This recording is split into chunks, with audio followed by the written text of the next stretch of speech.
In part 1, we looked at the ridiculous amounts of fuel supposedly being pumped into these aircraft, and the possibility that the technology being used is way beyond the level they are telling us.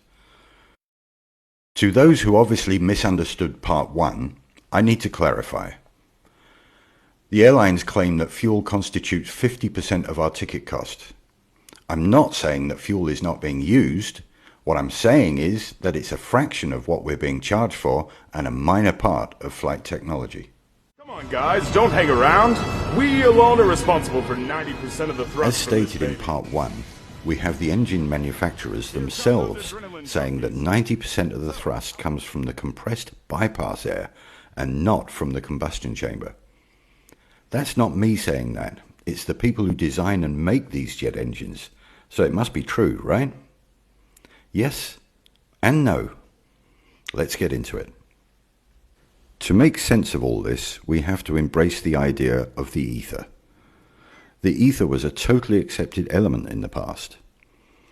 Before Einstein and his wife concocted the widely acclaimed relativity theories, everyone, including all of the scientists, knew the existence of the ether. In one fell swoop, Einstein got rid of the ether and everybody else followed suit. The age-old technologies used in the design of these aircraft and engines also utilize the properties of the ether. That's the bit they're not telling us. To do so would fly in the face of contemporary scientific thinking, and they would be forced to recognize the existence of this hugely important element. I said at the end of part 1 that I would be mentioning our little friends, the bumblebees. Well, to do that, I first have to bring you up to speed with Victor and Victor. If you visit Victor Schauberger's Ripley's Believe It or Not page, you will find it sadly lacking in important information. This man was a master at decoding the secrets of nature, a prolific writer and far ahead of his time, yet the mainstream scientists chose to ignore his work and label him a nutcase. Just this fact should throw up a plethora of red flags with people. This man dedicated his whole life to the study of nature, and he came up with some truly fascinating stuff. Levitation, propulsion through the ether, and implosion technology, to name just a few. Let's start with implosion technology to show you that he wasn't just making this stuff up. As you will see in this clip, the gas that she's holding would normally be enough to blow a gaping great hole in her hand, but it doesn't. That's because it implodes rather than explodes. The force goes inwards rather than outwards. Implosion technology. In 3, 2, 1. Okay? You could judge by the loudness of the implosion that there was a great deal of energy created. Enough to seriously injure her, but apart from being slightly shaken up, she seems fine.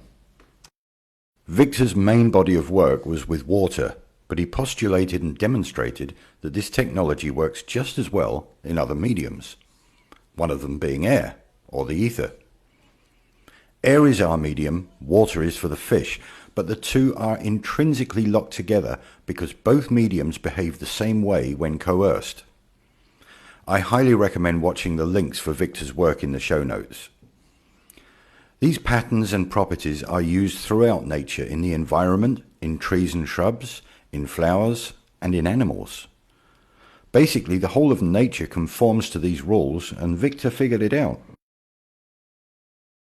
As I showed earlier, Victor confirms that using the vortex idea on an aircraft, it will literally suck its way through the ether rather than thrusting against the air molecules. Schauberger's central approach here was the principle of matter transformation. The elements of the air, particulate matter and gases are converted in this repulsator.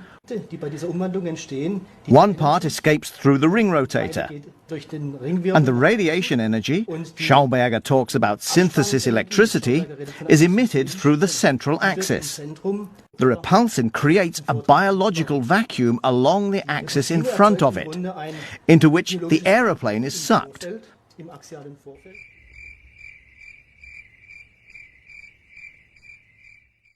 The relatively small amount of fuel on board is used for takeoff, landing and taxiing. It's also used for the APU. The APU is the auxiliary power unit that's situated at the back end of most commercial aircraft. This is a small jet engine configured as a compressed air generator to feed the main engines at startup and during cruise mode, amongst other functions. I must just add something that I didn't address in part 1. Military aircraft like fighter jets use a lot more fuel than commercial aircraft. They need the extra power and thrust that combustible fuel gives.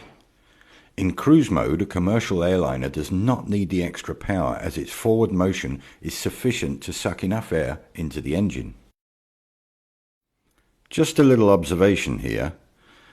The engines are designed to sit forward of the wings on pylons. From an engineering standpoint, it would be much easier to place them directly under the wings. As most people think, the jet engine spews out masses of superheated exhaust gas. If this was the case, then why would they put the exhaust directly under the wing where all the supposed fuel is stored? Next time you look at an aircraft, try and find the scorch marks under the wings from all of the super hot gases. You won't find any. The small amount of hot gas being ejected from the combustion chamber is surrounded by cooler, compressed air. Don't you think that these people should be in hospital with nasty burns from the super hot gases?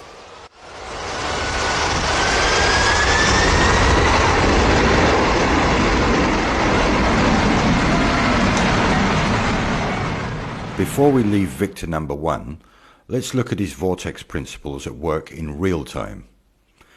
If you think his principles are just theories, then feast your eyes on this.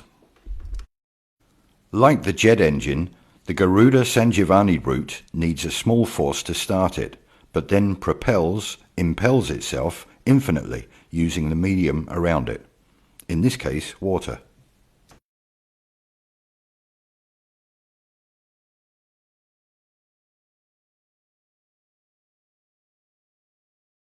Despite the downward force of this water, the route impels itself even vertically, just as the jet engine does through the medium of ether.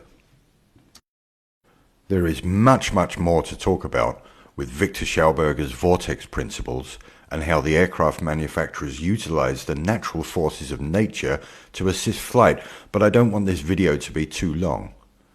Again, check out Victor's work for yourselves and you'll see the connections. Time for Victor number 2. Viktor Grebennikov is lesser known than Schauberger, but his research and experimentation is just as extensive and important. It also derives its reasoning from nature. It's a man named Grebennikov from Russia.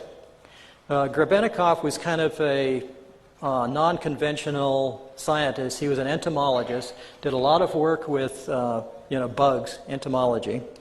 And his favorite thing was to go out into the steppes of Russia and into the various outer hinterlands and camp out in the summers and study his favorite subject. This might look like a radio-controlled bee, but it's actually a bee with a little radar transponder on it, which means that we can track this bee as it flies around the field. And these little guys can carry 90% of their body weight in pollen, so it won't affect the way it flies. First of all, the bees are flying much faster than predicted, an incredible 30 miles an hour, even when fully laden. The next surprise is where the bees go. They almost always overfly potentially decent food. And once they've found their patch, they then repeatedly shuttle to and from it. And this is the really clever bit. In spite of 30-mile-an-hour crosswinds, whether out or back, they all fly in dead straight lines. A bumblebee can't fly aerodynamically. Yeah, and he's right. And I said, well, what did bumblebees do? And they said, well, they levitate. And I said, well, how's that? And he says, come on, I'll show you. And he showed me. He wrote a book, incidentally. I don't know if it's still in print. It's in the Library of Congress. The book is called Tomorrow's Energy Need Not Be Fuel. And in that book, he gave reference to what I'm talking about, that that of levitation, that the bumblebee, when he starts to beat his wings, when he starts to flap his wings, there's a little cavity, a hollow cavity next to the larynx inside his system that's hollow. And when he beats his wings, he starts to resonate this energy, and it goes back and forth, just similar to a guitar strumming on one side of the room and hitting the same chord on the other side of the room, or somebody hitting a high C and breaking a crystal. It's the same thing. It's resonance. And he said what they do, they resonate. And when they resonate, they eventually reach the resonance of the field around them. And he explained it this way to me, that the Earth was, of course, spinning, but it was operating on a frequency of 8.5 hertz per second or so forth. And he says once this bumblebee hits that resonant frequency of its surroundings, it becomes a free agent. It creates a magnetic bubble around itself, and it can go anywhere it wants. And I said, well, that's not in any of the science books. He said, I know. You probably never see it there either, but that's what happens. They'll discover it someday and bring it out, but it's just we have a conventional way of doing things, and then we have a natural way of doing things, and they're totally different. They're diametrically opposed. The important point here is the bees. As you've heard, the bumblebee shouldn't really be able to fly. Those wings are way too small to lift that chubby little body off the ground. In fact, it's a bit of a conundrum also for the mainstream scientists. They can travel in perfectly straight lines for long distances without any deviation, even during a howling crosswind. Because of the resonant frequencies produced by the vibration of their wings, they create a bubble in the ether, protecting them from any outside interference. So levitation by sound waves is a real-world effect. You want more proof?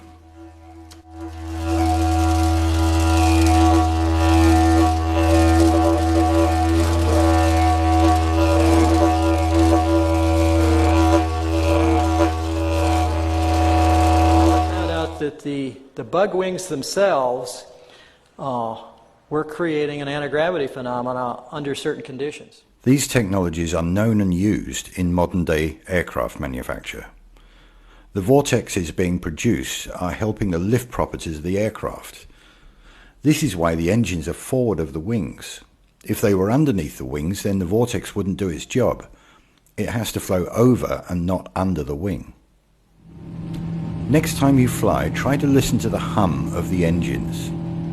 It changes pitch when going into and out of cruise mode.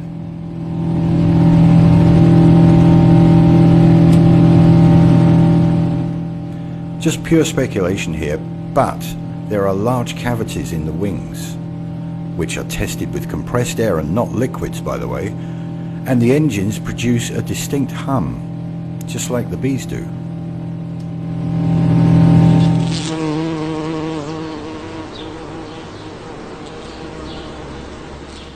So the tale of two victors comes to an end. I highly recommend watching all the video links in the description box, as you will gain a much better understanding of the natural forces at work here. As always, this is just my own musings, and they are by no means definitive, but the scientific evidence and the observable effects definitely backs up the theory. Two highly intelligent gentlemen that have had their research largely ignored by the mainstream scientific community, but the manufacturers are covertly using the technology to fly their planes. As per usual, it's us, the consumer, who's losing out, while these huge companies are reaping the financial benefits. In part 3, we will look closer at the fuel tank explosion suppression techniques using the inert gas nitrogen. Nitrogen doesn't burn, but the question is, how fast does it expand when vaporized?